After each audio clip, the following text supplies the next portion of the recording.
El suelo es un organismo que almacena diferentes tipos de vida. Para los seres humanos es la base de la subsistencia debido a la producción alimentaria. Su cuidado ha sido una discusión permanente en los diferentes foros mundiales de agricultura, hasta el punto que ha sido valorado y reconocido por diferentes leyes y constituciones en los diferentes países y hasta en días conmemorativos. La agricultura convencional se encargó de considerarlo como un simple sustrato, que además, como sustrato inerte, solo servía para sostener las raíces y transportar los agrotóxicos hacia las plantas, sin darle su valor real y sin profundizar en su estudio, principalmente sobre la vida de macro y microorganismos que habitan en él, los cuales aún no han sido completamente estudiados debido a su alta diversidad y complejidad. Para crear un centímetro de suelo se toman cientos de años la naturaleza. Sin embargo, el ser humano solo se toma no más de 30 minutos para eliminarlo.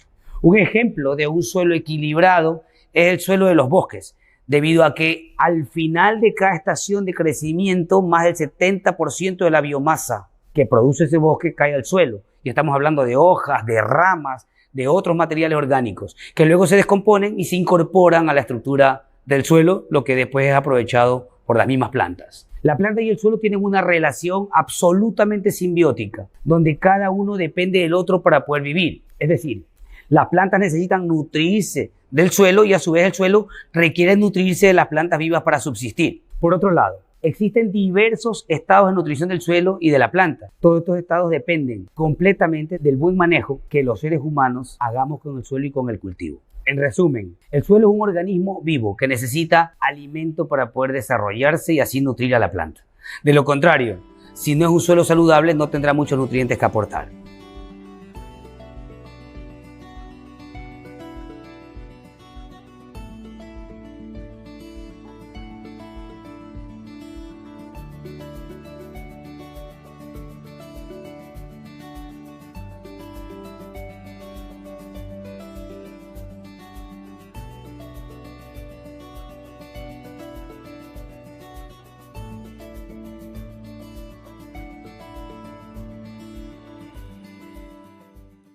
Diferencia entre suelo sano y enfermo. ¿Es correcto pensar que el suelo puede estar saludable o enfermo? ¿Ha pensado en el problema que ocasiona tener un suelo enfermo? ¿Qué podemos hacer para tener suelos saludables? ¿Qué beneficios nos puede traer un suelo saludable? El suelo, como un organismo que alberga vida, también puede estar saludable o enfermarse. Eso dependerá de las prácticas o manejos que hagamos con él. Mantener un suelo sano y equilibrado va a depender de las siguientes características. Química, cantidad y proporción adecuada de nutrientes. Física, porosidad, capacidad de retención de agua, drenaje, temperatura y respiración, entre otras. Biológica, cantidad de microorganismos y macroorganismos que habitan en él.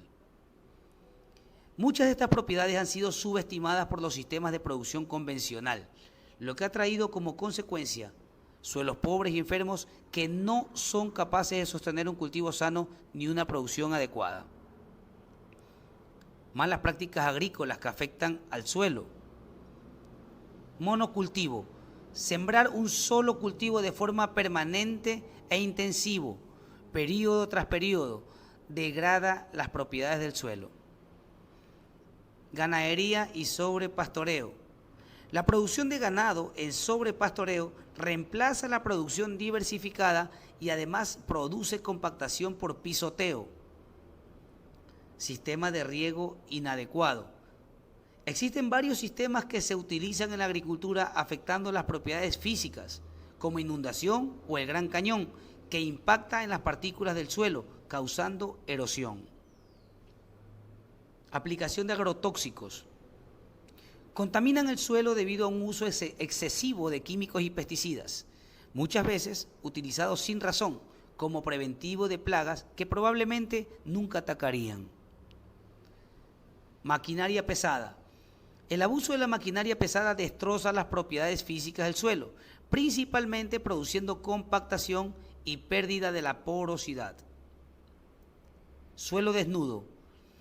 El dejar el suelo sin cubierta ya sea con plantas o con algún desecho vegetal, produce erosión y escorrentía debido al golpe de las gotas de lluvia o riego, perdiendo la capa más fértil para la agricultura.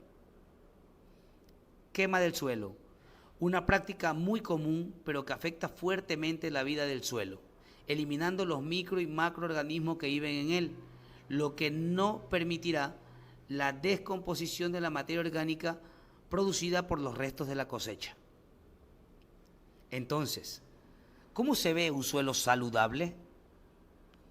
En general, un suelo saludable es profundo, de color oscuro, y mantiene más tiempo la humedad. Además, se deshace con una mínima presión cuando se toma entre los dedos y fácilmente alberga insectos y lombrices.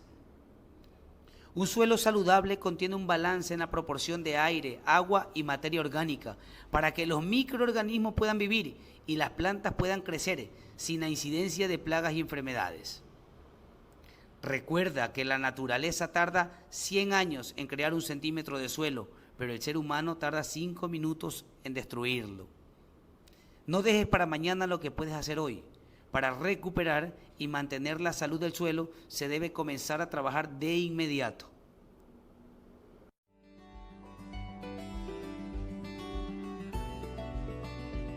El suelo es el resultado de muchos factores. El tipo de roca que los originó, su antigüedad, el relieve, el clima, la vegetación y los animales que viven en él, además de las modificaciones causadas por la actividad humana. La agricultura convencional se encargó de simplificar la forma de ver y analizar los suelos, preponderando las propiedades químicas con el fin de hacer las enmiendas que se basan exactamente en los mismos productos químicos, obteniendo análisis de laboratorio que promueven su utilización. Sin embargo, la agroecología reconoce a todas las propiedades que el suelo tiene. Y hablamos de las químicas, las físicas, las biológicas, como parte fundamental del trabajo en el suelo. Aquí hablaremos de cada una de ellas. Las propiedades físicas son aquellas que podemos ver, percibir, sentir, ya sea en el campo o en análisis de laboratorio. Por ejemplo, color. Esta propiedad es fácil de observar y permite determinar el tipo de suelo dependiendo de su tonalidad y de acuerdo a las sustancias que contenga el suelo. Textura. Depende del diámetro de las partículas minerales presentes en el suelo. Se pueden detectar simplemente al tacto y se clasifican de acuerdo al tamaño de esa partícula. Puede ser arena, limo o arcilla. Estructura. Se define por la forma en que se agrupan las partículas de arena, limo y arcilla, tomando aspectos de agregados que son visibles en los diferentes espacios del suelo. Porosidad.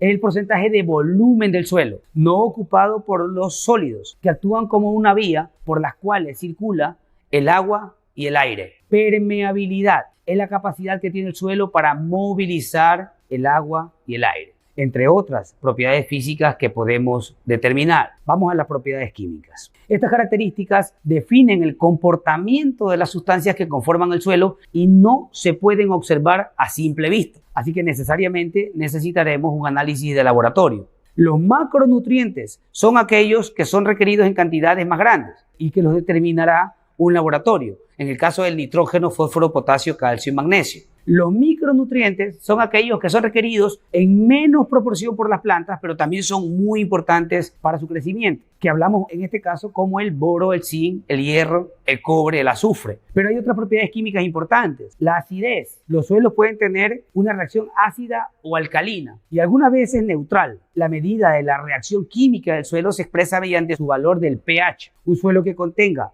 un pH entre 6.5 a 6.8 es un suelo óptimo para los cultivos. La capacidad de intercambio catiónico es otro indicador que nos da la cantidad de cationes que puedan ser retenidos por un suelo dado un determinado pH y que pueden ser intercambiados por otros contenidos en el suelo. Ahora vamos hacia las propiedades biológicas, muy importantes también para la producción y para el crecimiento de los cultivos. Sus características están relacionadas con la presencia de organismos vivos, lombrices, insectos, hongos, bacterias, entre otros.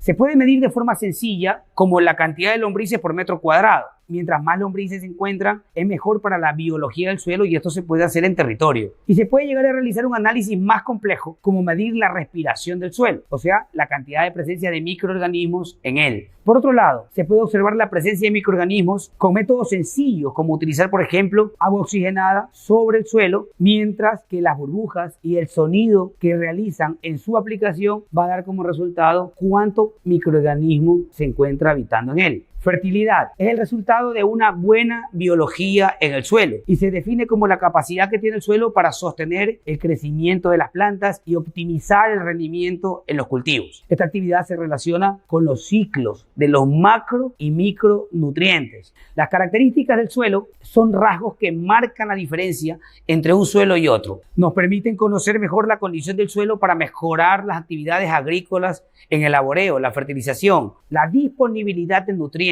el drenaje, la irrigación, la conservación de suelos y agua, además del manejo adecuado de los residuos de la cosecha. En definición, las propiedades físicas, químicas y biológicas del suelo, unidas a los factores climáticos, determinan los vegetales y animales que pueden desarrollarse y la forma correcta de cultivarlos.